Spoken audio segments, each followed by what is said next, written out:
How to make a mixtape.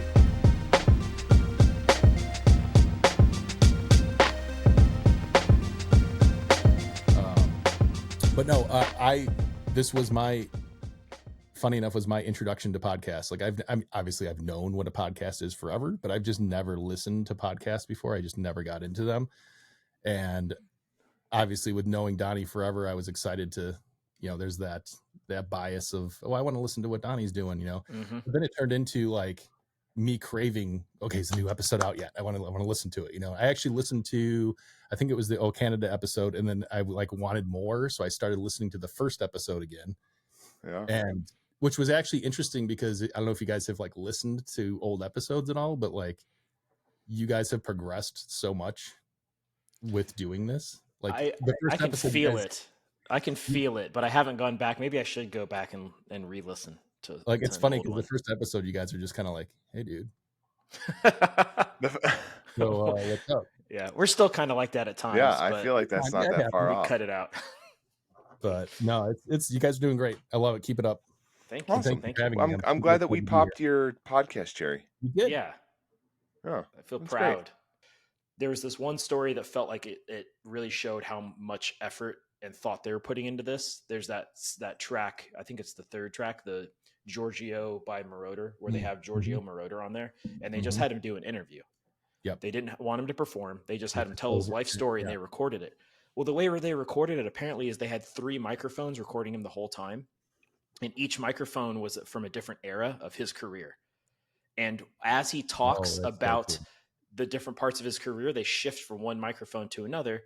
And even he was like, why are they doing this? Why are you guys doing this? Nobody's going to be able to hear the difference between these. And the engineer was like, you're right, but they'll know. These guys will know.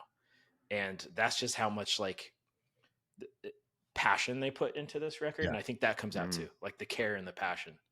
Absolutely. So, yeah. No, that's awesome. I hadn't heard that. That's really cool. Mm. Rick Rubin, I mean, he's just this enigma.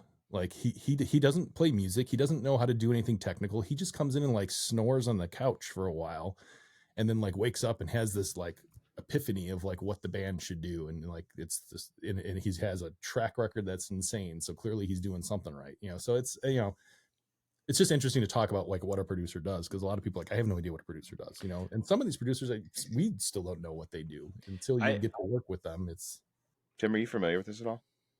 I don't think so. I'm sure if I heard it. So here's a problem that I have. This is probably one of the biggest things I was nervous about with doing this is I have the same issue with actors names, and I'm not good with remembering sometimes band names, but definitely band song titles. And then you'll play it for me oh yeah, I know this. This is going to be one of those for you. Yeah, for sure. I'm sure I'll listen to it and recognize it. But off the top of my head, though, no, it's not resonating with me. But I'm sure I'll have to listen to it. And Rod, have you ever walked home? Have you ever trick-or-treated to Echo and the Bunnymen, Killing Moon?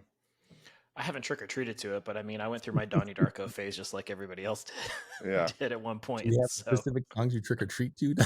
Yeah, Echo and the Bunnymen is a big trick-or-treater. You walked around with headphones on? You weren't just hanging out with your friends? Yeah, I was hanging out with my friends, but again, this is a quintessential spooky fall time song. I totally agree. I mean, they're a spooky band. It's them, Susie and the Banshees, Joy Division, New Order, Bauhaus, that whole era. I mean, it's goth. It's where that was 80s goth. Almost. I don't think there's been a week that's gone by that I'm not texting Donnie while I'm listening to the episode, because a lot of times it's he'll be telling stories about something that I was actually there or something that I can relate to. And one of the weeks you guys, Saves the Day came up, and you guys were talking about your distaste for In Reverie. Mm-hmm. And I'm one of those people that likes In Reverie. Yep. Donnie and I were just texting about it back and forth. And I told him, I said, hands down, Through Being Cool is still my favorite Saves the Day record. And Donnie's response was, well, you're wrong. It's Stay What You Are. How are you going to matter of fact me on what my favorite record is? Yeah, because that's Donnie. Because that's what he does. He loves telling people they're wrong. I mean, it's Through Being Cool. That's the right answer. It was just These are both wrong. But Well, you're wrong.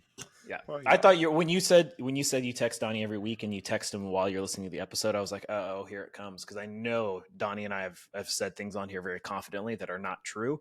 And No. we've yet to be called out on any of them yet. And I'm just waiting for the day where somebody comes on and is like, remember when you said such and such? Well, you were wrong. You big dummies. I don't have any kind of gripes with anything like that.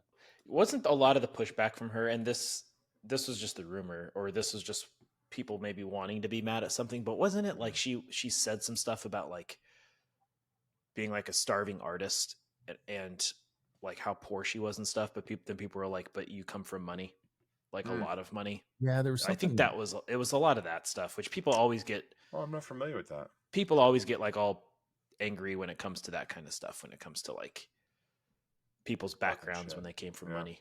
But that's what I remember about when she first came out. A lot of the pushback, like song lyrics and things she would say in interviews, and then people would be like, "Come on, you've got a pretty big safety net there, Lana."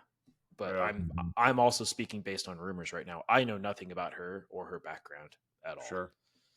Yeah. Well, other than that, video games is absolutely beautiful. So there you go. Go listen to that and get goosebumps on your thighs. Yep. Tim, did you miss my call out that nobody wants a part of you anymore? I totally did. Yeah. Nobody wants a part of you anymore. Oh man. We were a bit rock opera-y back in the day, Rod. So when Donnie and I were in a band together, every band, at least in our circle, was either a metal band or a punk band. Mm-hmm. Yeah. That's it. Or a new metal band. You know, new metal was kind of becoming a thing too. But like State of Mind, which was the band that Donnie and I were in together. Well, then we were in What Happened to Judy together. Then we were in The Outfit together. Like Donnie and I were in 3 different bands together. But State of Mind was the band we originally joined together. I was the main, I guess I'd say the main songwriter, lead guitar, vocalist, and all of my songs, our songs were like 12 minutes long. Heavy synth. A lot of keyboards. Yeah, and some of which consisted of like 2 chords through the whole song, and like that was my a lot Pink of breakups. Floyd. Yeah, a lot of breakup. That was like a lot of my Pink Floyd influence coming through. I think I was just big into Floyd for a while, and I don't know. We were just doing something different, and like people would fall asleep at our shows, and we're like, rightfully so. It's a bummer. I'm like, no, I heard you guys the whole time. I had a dream, and this and that. Like it wasn't meant to be offensive. Like we love sleeping at your show. I'm like, what the? Okay. Yeah, rightfully so. But we were different. I mean, it's like metal band, punk band, metal band, State of Mind. Yeah. And then the one goth band. Like you guys should reform but like lay out Casper mattresses for everybody. Yes. And then they can nap, but you guys can give them like crazy dreams. Casper. It's a different way to digest music is through your dreams. There's probably a fancy term that I couldn't find there. Some kind of neuro something or other.